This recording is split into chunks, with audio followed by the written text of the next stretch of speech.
Welcome back to G brothers academy. मैं रजत शर्मा। आज हम लोग स्टार्ट करेंगे फिजिक्स का चैप्टर लाइट। ठीक है, और लाइट में हम लोगों को पढ़ने दो पार्ट है, एक रिफ्लेक्शन और एक रिफ्रैक्शन। लेकिन आज जो हम करने वाले हैं वो करने वाले हैं रिफ्लेक्शन के बारे में बात। ठीक है, तो रिफ्लेक्शन के बारे में बात करने के पहले सबसे पहले हम लोग जान लेते हैं कि व्हाट इज लाइट। ठीक है, देखो लाइट क्या है। Light is a form of energy. Light is a form of energy. ठीक है ना, which gives a sensation, है ना, which gives a sensation of vision, which gives a sensation of vision। क्या देता है ये हम लोगों को? सेंसेशन ऑफ विजन देता है। ठीक है, मतलब कि अगर लाइट नहीं हो तो हम किसी भी चीज को देख नहीं सकते। समझ में आ रही बात? लाइट क्या है? एक फॉर्म ऑफ एनर्जी है जो हम लोगों को सेंसेशन ऑफ विजन दे रहा है। ठीक है, इसका मतलब है कि हम जिस भी चीजों को देख रहे हैं वो लाइट की हेल्प से ही देख पाते हैं। सपोज दैट कि अगर हम किसी अंधेरे रूम में चले जाएं तो हम किसी भी चीज को नहीं देख पाएंगे। हम देख तभी सकते हैं जब लाइट आ रही हो। ठीक है, अब लाइट भी आने में क्या है, दो चीजें हैं। देखो उसमें हम लोग देखते हैं कि ऑब्जेक्ट्स, है ना, दो तरह के ऑब्जेक्ट्स हैं हम लोगों के पास। ठीक है, किस तरह के ऑब्जेक्ट है? एक ऑब्जेक्ट हम लोगों का होगा ल्यूमिनस ऑब्जेक्ट। ल्यूमिनस ऑब्जेक्ट ऐसे ऑब्जेक्ट हैं जो कि क्या करते हैं, खुद लाइट एमिट करते हैं। खुद लाइट एमिट करते हैं मतलब जिनके पास अपनी लाइट है। जैसे कि हम बोल सकते हैं कि सन जो है उसके पास अपनी लाइट है, जो स्टार्स हैं उसके पास अपनी लाइट है, कोई बर्निंग कैंडल है ना, उसके पास अपनी लाइट है। ठीक है, कोई बर्निंग कैंडल, बंद हुई कैंडल नहीं ले लेंगे, है ना, बर्निंग कैंडल कोई है उसके बाद अपनी लाइट है। किसी ट्यूबलाइट को अगर हम देख रहे हैं वो क्या है, वो भी अपनी लाइट है उसके पास। तो ये जो सारे हैं ये क्या है, ये ल्यूमिनस ऑब्जेक्ट है। मतलब ये खुद की लाइट क्या करते हैं, एमिट करते हैं, लाइट को एमिट करते हैं। ठीक है, एक दूसरे टाइप के ऑब्जेक्ट होंगे जिनको हम बोलते हैं नॉन ल्यूमिनस ऑब्जेक्ट। जिनको हम क्या बोलते हैं? नॉन ल्यूमिनस ऑब्जेक्ट बोलते हैं। और ये ऐसे ऑब्जेक्ट हैं जो लाइट एमिट तो नहीं करते लेकिन फिर भी हम इनको देख पाते हैं। क्यों देख पाते हैं? क्योंकि ये लाइट को रिफ्लेक्ट करते हैं, है ना। ऐसे ऑब्जेक्ट कौन हो सकते हैं? कुछ भी हो सकता है ना। जो टेबल है, मान लो कोई चेयर है, ठीक है, ये सारी चीजें क्या है, नॉन ल्यूमिनस है। मतलब हमारे आसपास जो ऑब्जेक्ट्स नजर आ रहे हैं वो सारे के सारे नॉन ल्यूमिनस हैं लगभग लगभग। ठीक है, कुछ ही ऑब्जेक्ट्स होंगे जो ल्यूमिनस होंगे, जिनके पास अपनी लाइट होगी। बाकी सारे ऑब्जेक्ट कौन से हैं? नॉन ल्यूमिनस हैं। नॉन ल्यूमिनस ऑब्जेक्ट को हम देख पाते हैं क्योंकि उनके पास वो क्या करते हैं, लाइट को रिफ्लेक्ट करते हैं। और ल्यूमिनस को हम देख पाते हैं क्योंकि वो क्या करते हैं, लाइट को एमिट करते हैं। ठीक है, अब हम बात करते हैं थोड़ी सी नेचर ऑफ लाइट के बारे में। किसके बारे में बात कर रहे हैं? देखो नेचर ऑफ लाइट के बारे में बात करेंगे। नेचर ऑफ लाइट, देखो लाइट का जो नेचर है ना, वो बेसिकली हम लोग देखते हैं दो तरह का नेचर है। एक तो क्या कि दो तरह की थ्योरीज है, एक तरह से बोल सकते हैं आप, एक वेव थ्योरी है और एक पार्टिकल थ्योरी है। ठीक है, लाइट जो है एक डायनेमिक टॉपिक है ना, बहुत सारी चीजें हैं इसके अंदर, है ना। हम लोग तो 10th में मात्र रिफ्लेक्शन और रिफ्रैक्शन ही देखने वाले हैं। तो वेव थ्योरी में क्या है कि वेव थ्योरी ये बोलती है कि लाइट जो बनी हुई है ना, वो आपकी बनी हुई है इलेक्ट्रोमैग्नेटिक वेव से। ठीक है, किससे बनी हुई है? इलेक्ट्रोमैग्नेटिक वेव से बनी हुई है। ठीक है, इलेक्ट्रोमैग्नेटिक वेव से बनी हुई है, जिसको, है ना, ट्रांसमिट होने के लिए किसी मटेरियल मीडियम की नेसेसिटी नहीं है ना। मतलब कोई सॉलिड लिक्विड इसको नहीं चाहिए होगा, है ना, मूवमेंट के लिए। ये ऐसा इलेक्ट्रोमैग्नेटिक वेव बोलती है। अच्छा, लाइट का जो स्पीड है ना, वो वैक्यूम में कितना होगा? वो है 3 × 10⁸ मीटर पर सेकेंड। ठीक है, दूसरी बात है पार्टिकल थ्योरी। देखो पार्टिकल थ्योरी क्या है कि पार्टिकल थ्योरी बोलती है कि लाइट जो बनी हुई है वो पार्टिकल से बनी हुई है ना, डिफरेंट पार्टिकल से। पार्टिकल है कौन सा?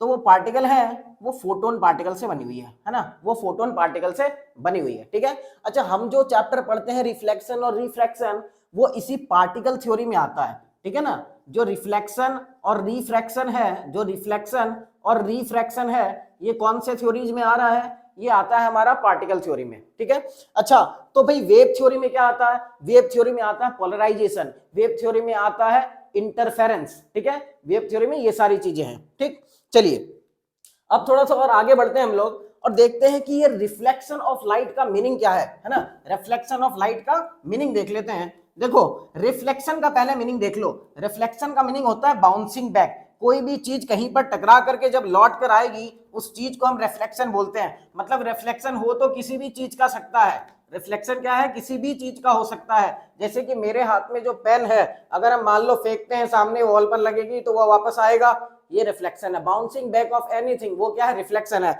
लेकिन हम क्या देख रहे हैं, हम देख रहे हैं रिफ्लेक्शन ऑफ लाइट, है ना। मान लो कि ये कोई भी सरफेस है, ये एक सरफेस है ना, एक ऐसा सरफेस है और ये पॉलिश सरफेस मान लेते हैं एक साइड से, ठीक है। तो मान लो कोई लाइट यहाँ से आ रही है, ठीक, ये लाइट क्या हो रही है, यहाँ से आ रही है और यहाँ पर ये स्ट्राइक करने के बाद ये इधर से क्या हो रही है, रिफ्लेक्ट हो रही है, ठीक है ना। तो ये क्या हो रहा है, देखो लाइट रेज आ रही है और ये क्या हो रही है, रिफ्लेक्ट हो रही है, ठीक है। इसी को क्या बोलते हैं हम, इस फेनोमेना को बोलते हैं रिफ्लेक्शन ऑफ लाइट, है ना। किसी चीज पर स्ट्राइक होने के बाद क्या हो गया कि मूवमेंट आ गई, तो क्या दूसरी की तरफ क्या हो गया, डायरेक्शन इधर चेंज हो गया। चलिए अब इसी में हम आगे देखते हैं कि ये जो लाइन स्ट्राइक कर रही है, यहाँ पर ये जो लाइन स्ट्राइक कर रही है, इस लाइन को हम लोग बोलते हैं इंसिडेंट रे। इस लाइन को क्या बोलते हैं, इस लाइन को बोलते हैं इंसिडेंट रे, ठीक है। अच्छा, ये जो रिफ्लेक्शन के बाद जो लाइन आई थी, इसको हम लोग क्या बोलते हैं, इसको बोलते हैं रिफ्लेक्टेड रे। इसको क्या बोल रहे हैं, इसको बोल रहे हैं रिफ्लेक्टेड रे। समझ में आ गई बात। ये हो गया इंसिडेंट रे, ये हो गया रिफ्लेक्टेड रे। एक लाइन जो है ना, ये साइनी सरफेस के ऊपर परपेंडिकुलर एक लाइन बनेगी, साइनी सरफेस के ऊपर परपेंडिकुलर लाइन बनेगी। इस परपेंडिकुलर लाइन को हम लोग क्या बोलते हैं, इसको बोलते हैं नॉर्मल। इसको क्या बोलते हैं, नॉर्मल, ठीक है। अब देखो ये जो इंसिडेंट रे है और ये जो नॉर्मल है, ये एक एंगल यहाँ पर बनाता है। ये क्या करता है, यहाँ पर एक एंगल बनाता है और इस एंगल को हम लोग बोलते हैं angle of incidence. Angle of incidence बोलते हैं, क्या बोलते हैं, एंगल ऑफ इंसिडेंस बोलेंगे। अच्छा, ये नॉर्मल और रिफ्लेक्टेड रे भी एक एंगल बनाता है और इस एंगल को हम लोग बोलते हैं क्या, angle of reflection, angle of reflection, ठीक है। समझ में आ रही बात। इसको क्या बोलते हैं, एंगल ऑफ रिफ्लेक्शन बोलेंगे। समझ में आ गई बात। तो इंसिडेंट रे क्या हो गई, जो स्ट्राइक करेगी किसी भी साइनी सरफेस के ऊपर और जो वहां से रिफ्लेक्ट होकर के रे आएगी, उसको हम लोग बोलते हैं reflected ray. Angle of incidence बनता है इंसिडेंट रे और नॉर्मल के बीच में, और एंगल ऑफ रिफ्लेक्शन बनता है रिफ्लेक्टेड रे एंड नॉर्मल के बीच में, ठीक है।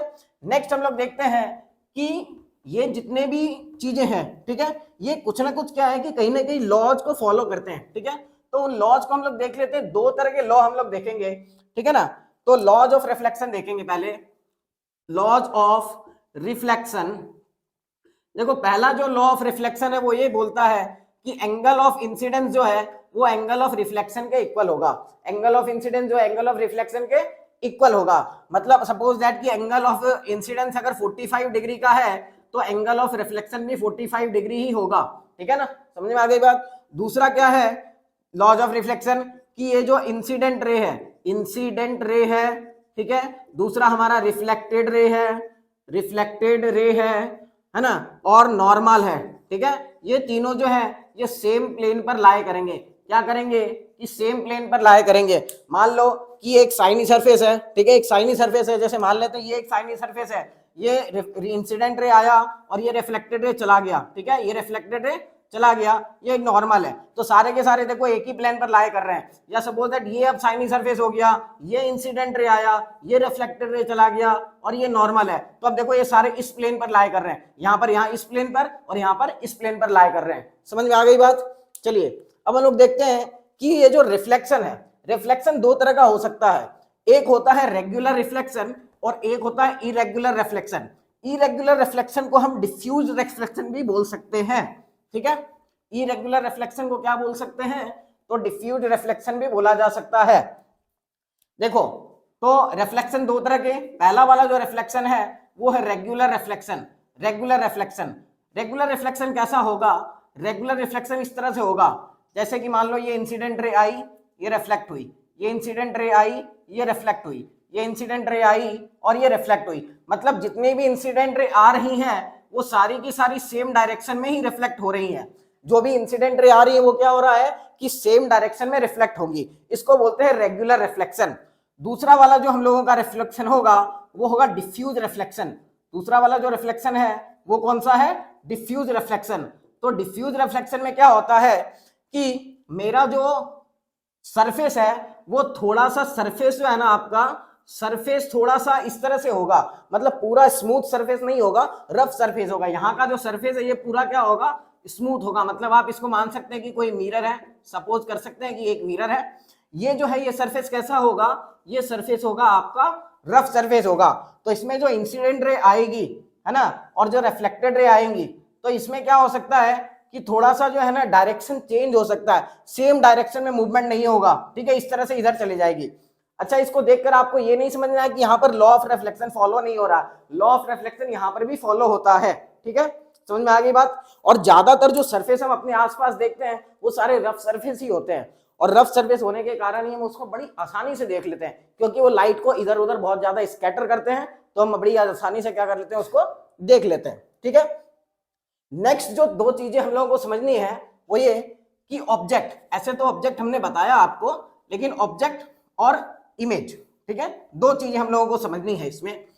तो ऑब्जेक्ट क्या होता है आपको पता होना चाहिए कि कोई भी ऐसा सब्सटेंस जो क्या करेगा कि या तो वो लाइट एमिट करेगा या फिर वो लाइट को रिफ्लेक्ट करेगा, उसको हम ऑब्जेक्ट बोलते हैं। ऑब्जेक्ट किसको बोलेंगे, ऑब्जेक्ट किसको बोल रहे हैं, ऑब्जेक्ट किसको बोल रहे हैं, देखो तो ऑब्जेक्ट उसको बोलते हैं या तो वो लाइट को क्या कर रहा हो, या तो वो लाइट को एमिट कर रहा हो, या फिर वो लाइट को क्या कर रहा हो, वो लाइट को रिफ्लेक्ट कर रहा हो, किसको, तो लाइट को, ठीक है, या तो लाइट को एमिट करेगा या लाइट को रिफ्लेक्ट करेगा। दूसरा हम लोगों को देखना है इमेज के बारे में, तो इमेज क्या है, देखो ये किसी भी चीज का ऑप्टिकल अपीयरेंस है ना, एक ऑब्जेक्ट का जो ऑप्टिकल अपीयरेंस होता है उसको हम बोलते हैं इमेज। किसी भी ऑब्जेक्ट का जो ऑप्टिकल अपीयरेंस आएगा, ठीक है, उसको बोलते हैं इमेज हम लोग। समझ में आ गई बात। अब देखो इमेज जो है ना वो बहुत तरह के होते हैं, इमेज जो है वो बहुत तरह के हैं, ठीक है, तो थोड़े से टाइप्स ऑफ इमेजेस के बारे में हम बात कर लेते हैं, टाइप्स ऑफ इमेजेस के बारे में बात करते हैं। देखो इमेजेस के टाइप, देखो पहला तो हम देखते हैं, देखो इधर से कि ये एक रियल इमेज होता है और इधर एक देखते हैं ये वर्चुअल इमेज, ठीक है, इन दो को पहले देख लो। रियल इमेज ऐसा इमेज है जो इन फ्रंट ऑफ मिरर बनेगा, कहां पर बनेगा, इन फ्रंट ऑफ मिरर बनेगा। समझ में आ गई बात, कहां बनेगा, तो इन फ्रंट ऑफ मिरर बनेगा। अच्छा, दूसरी बात कि इसको हम स्क्रीन पर उतार सकते हैं, है ना, जो फिल्म वगैरह आप देखते हैं, कोई भी वीडियोस वगैरह देखते हैं तो वो सारे रियल इमेज से बने हुए हैं। वर्चुअल इमेज जो होगा वो हमेशा मिरर के बिहाइंड मिरर बनेगा, ठीक है, पीछे की तरफ बनेगा, बिहाइंड द मिरर बनेगा, कहां पर बनने वाला है, तो बिहाइंड द मिरर बनेगा। इसको हम स्क्रीन पर, है ना, उतार नहीं सकते हैं। समझ में आ गया बात। रियल इमेज क्या हो गया, इन फ्रंट ऑफ मिरर बनेगा, स्क्रीन पर उतारा जा सकता है, ये बिहाइंड द मिरर बनता है, स्क्रीन पर इसको नहीं उतार सकते। इन दोनों के अलावा और भी टाइप के जो इमेज है वो देख लो कि एक होता है इन्वर्टेड इमेज, है ना, इन्वर्टेड, इन्वर्टेड का मतलब क्या, जस्ट उल्टा, जैसे अभी ये मान लो ऑब्जेक्ट है तो इसका जो इमेज बनेगा वो यूं बनेगा, है ना, पूरा का पूरा उल्टा, उसको बोलते हैं इन्वर्टेड इमेज। दूसरा आप देखो इरेक्ट इमेज, है ना, इरेक्ट इमेज का मतलब क्या हो गया कि सीधा इमेज एकदम होगा, है ना, जैसा ऑब्जेक्ट वैसा ही जब इमेज बन जाए उसको बोलते हैं हम लोग क्या, इरेक्ट। समझ में आ गई बात। ये चार तरह के इमेज हम लोगों ने देख लिए, real image, virtual image, inverted image और इरेक्ट इमेज। रियल इमेज क्या हो गया, जो इन फ्रंट ऑफ मिरर बनेगा और जिसको हम स्क्रीन पर उतार सकते हैं। दूसरा जो है वर्चुअल इमेज, उसको हम स्क्रीन पर नहीं उतार सकते, बिहाइंड द मिरर बनता है ना। और प्लेन मिरर में जितने भी इमेजेस बनते हैं वो सारे वर्चुअली बनते हैं, ठीक है। चलिए स्फेरिकल मिरर में क्या होता है कि रियल इमेज वगैरह बनते हैं, है ना। जो प्लेन मिरर अगर हम बात करेंगे तो प्लेन मिरर में क्या होता है कि सारे के सारे इमेज जो है वो वर्चुअल बनते हैं और इरेक्ट बनते हैं। इन्वर्टेड इमेज और रियल इमेज की बात यहाँ पर नहीं होती है, ठीक है, समझ में आ गई बात। अब हम लोग थोड़ा सा देख लेते हैं कि फॉर्मेशन ऑफ इमेजेस के बारे में, ठीक है ना, किसके बारे में देख लेते हैं, फॉर्मेशन ऑफ इमेजेस के बारे में देख लेते हैं। दो तरह के फॉर्मेशन ऑफ इमेजेस हम लोग देखेंगे, किसमें, प्लेन मिरर में। देखो पहला जो फॉर्मेशन ऑफ इमेज है वो हम लोग देखेंगे किसी पॉइंट ऑब्जेक्ट के बारे में, है ना। कोई पॉइंट ऑब्जेक्ट है मान लो, उसका जब इमेज बनेगा तो कैसा बनेगा, उसका जब इमेज बनेगा तो कैसा बनेगा। मान लेते हैं ये एक मिरर बना लेते हैं हम, ये मिरर बन गया, है ना। मानना आपको ऐसा नहीं कि ये है ही है, लेकिन आप मान करके चल सकते हैं कि ये क्या है, ये मिरर है, ये क्या है, ये मिरर है, ठीक है, कोई दिक्कत नहीं होनी चाहिए किसी को। और यहाँ पर ये ऑब्जेक्ट है, यहाँ पर ये क्या है, मान लेते हैं ये ऑब्जेक्ट है, ठीक है। अब इस ऑब्जेक्ट से क्या होगा, देखो लाइट रेज निकलेगी, ठीक है, ये लाइट रेज निकली, यहाँ पर स्ट्राइक करी, कोई दिक्कत नहीं, कोई दिक्कत नहीं होनी चाहिए भाई। चलिए ठीक है, और दूसरी एक और लाइट रेज आएगी। देखो जब भी इमेज का फॉर्मेशन होगा तो इमेज का फॉर्मेशन तभी हो सकता है जब क्या होगा, दो रिफ्लेक्टेड रेज कहीं पर इंटरसेक्ट करेंगी, वहीं पर इमेज का फॉर्मेशन होगा, है ना। हम ऐसा खाली मान कर चल रहे हैं, एक साथ क्या होता है, लाइट तो बहुत सारी रेज एक साथ आती है ना, बीम ऑफ लाइट आती है, ठीक है। चलो एक ये लाइट ऑफ रेज आई, लाइट आई, अब ये रिफ्लेक्ट हुई, ठीक है, ये रिफ्लेक्ट हो गई।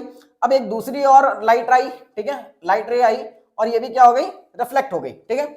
अब हो क्या रहा है, देखो कि ये प्लेन मिरर है और प्लेन मिरर में हम लोगों ने देखा कि वर्चुअल इमेज बनता है, मतलब बिहाइंड द मिरर इमेज बनेगा, ठीक है। बिहाइंड द मिरर जब से ये रिफ्लेक्ट हुआ तो ये ऊपर की तरफ इस तरफ से चढ़ेगा और ये भी जो है ये ऊपर की तरफ ऐसे आएगा। ठीक है, ठीक है, ये यहाँ पर आ गया। अब ये जो यहाँ पर बना ये इमेज है, ये क्या बन गया हमारा, ये मेरा इमेज बना है। ठीक है, ये ऐसे और ये ऐसे और ये ऐसे। ठीक है, ये मेरा इमेज बना है। ठीक है, अब ध्यान ये रखना क्या क्या हुआ इस इमेज में। देखो इसका नाम हम लिख सकते हैं, कुछ भी लिख दें, मान लो ये जो है ना ये m और m डैश लिख दो।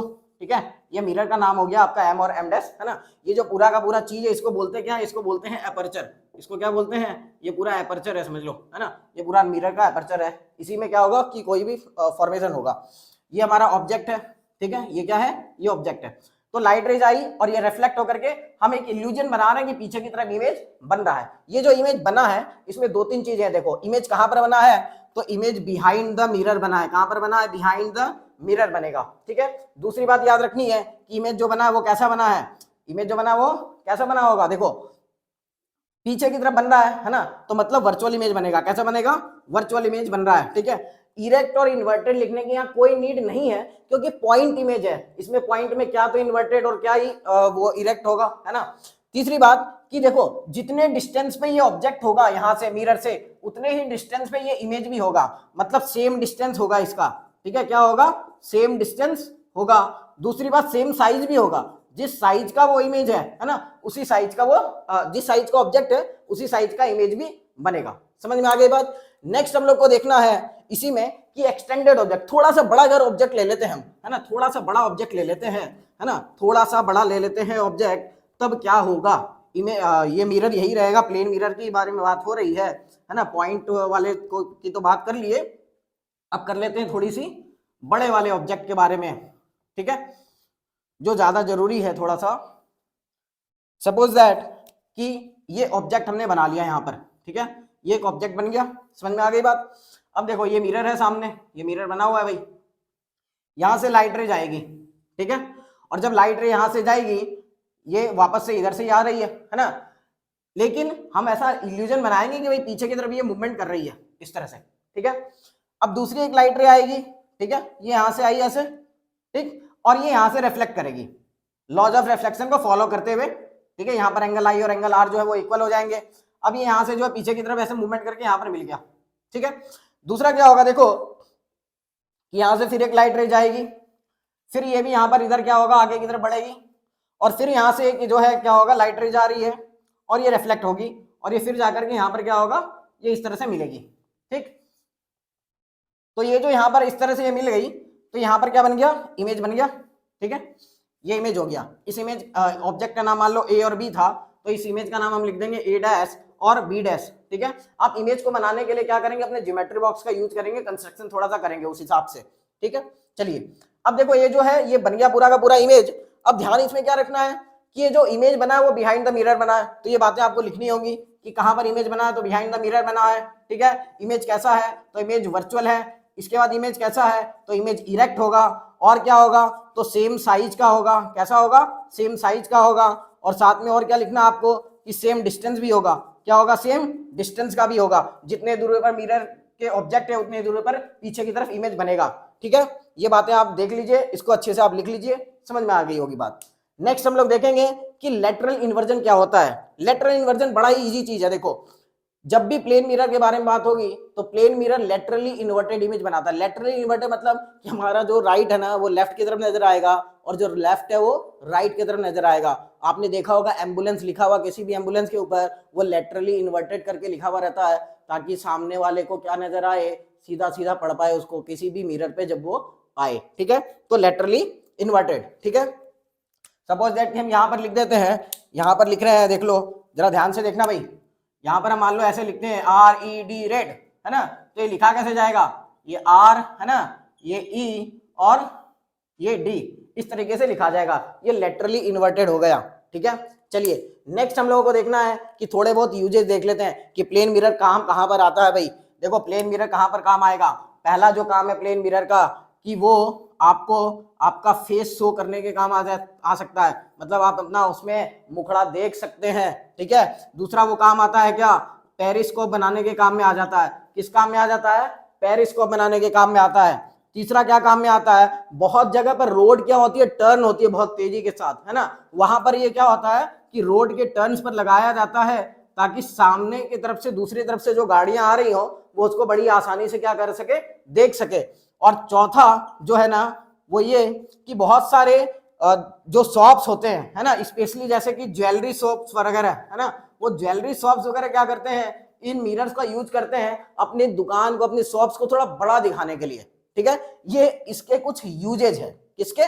तो प्लेन मिरर के कुछ यूजेज हैं। ओके, अब हम लोग नेक्स्ट स्टार्ट करने वाले हैं स्फेरिकल मिरर। ओके,